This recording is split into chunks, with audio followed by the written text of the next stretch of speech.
something that really, really bothers me about certain cultures. Price when God gets a hold of them. And that's what Jesus is saying in that passage.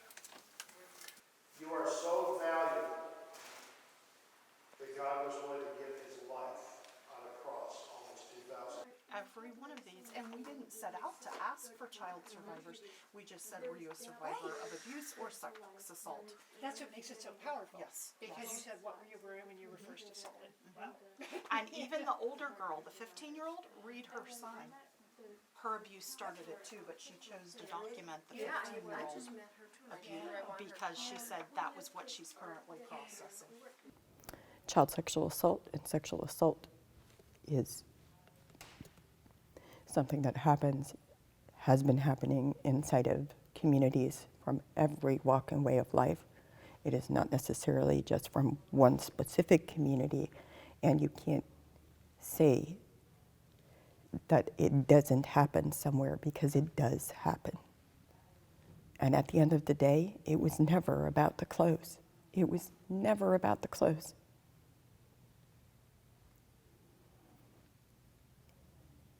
The clothing had nothing to do with whether or not somebody is sexually assaulted as a child.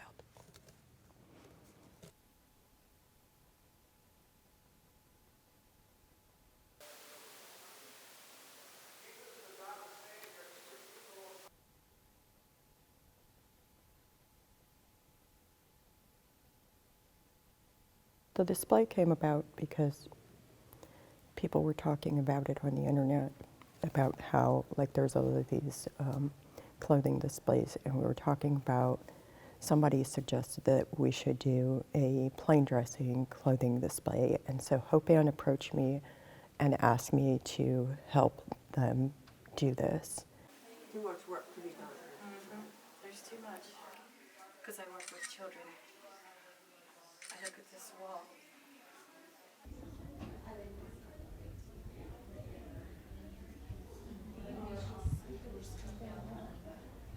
And many of these were very young children, prepubescent children, who actually had no control over their clothing choices. They were wearing what their parents and the church prescribed and wearing them correctly, and were still assaulted.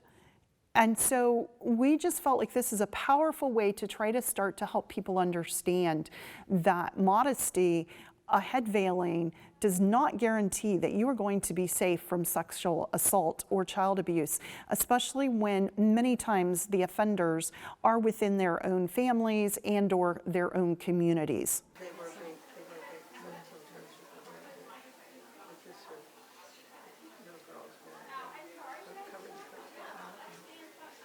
We talk about statistics and their numbers, okay? So it doesn't mean anything, but when you have something physical here, and because the dress is from the plain community, it shouts, look, this is happening in our community. That's probably the biggest reason, is awareness. You did. I want to see the apron. I know.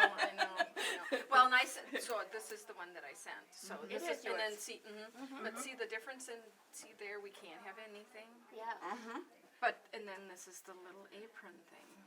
Oh, I see it. See it happen. People in general, outside of the culture even, or even inside of the culture, they will respond with very victim-blaming statements. They will respond with claims that these are isolated incidents, and I'm here to tell you I've been listening to those stories for 18 years. There is no way that the abuse that these survivors are experiencing is an isolated incident.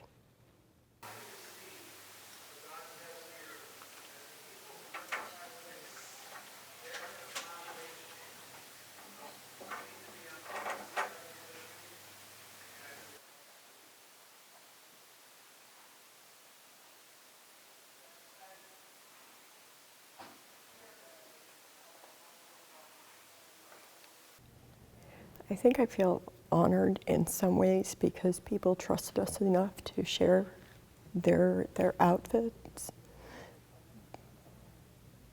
But it also feels like really devastating just to look at that and to see and realize and recognize and honor each of their stories. And I just hope that we did justice to their stories that they shared. Oh, yeah. And the swords and troopers are one of the only ones that have their little girls wear black caps when they're little. I see. Yep.